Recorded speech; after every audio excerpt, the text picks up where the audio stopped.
ඉදිරි පැය 24 ඇතුළත දිවයිනේ බොහෝ ප්‍රදේශවලට මිලිමීටර් 150ට අධික වර්ෂාපතනයක් ඇති වූ හැක. ශ්‍රී ලංකාවට ගිනිකොන දෙසින් පැවති පීඩන අවපාතය ගැඹුරු පීඩන අවපාතයක් දක්වා වර්ධනය වී ඇති හේයින් ඉදිරි දින කිහිපයේ කඩ වැසි හා කඩ සුළං ඇති විය හැක.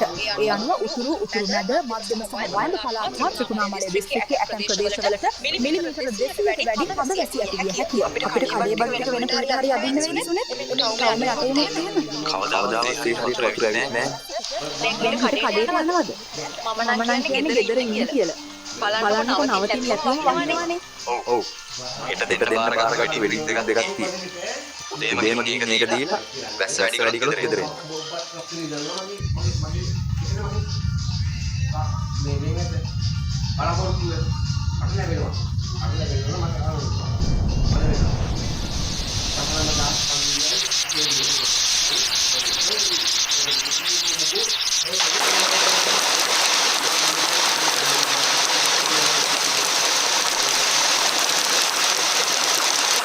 දක්වා වර්ධනය වී ඇති අතර ඉදිරි පැය කිහිපය තුළදී වර්ෂාපතනය වැඩි වීමක් අපේක්ෂා කළ හැක.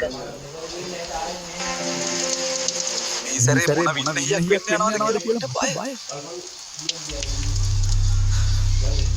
මේවා පුංචි සංසීදල හිටේවල්.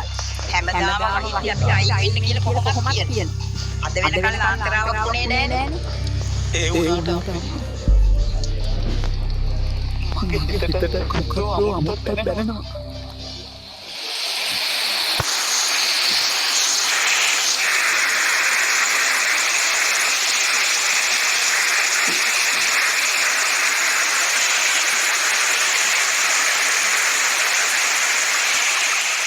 අද කඩේට යනවා කීවට බලන්නකෝ. දිගටම වහිනවනේ. ඊයේ පටන් ගත්ත වැස්ස. යන්න බැරි වෙයි වගේ මේ වැස්සත් එක්ක.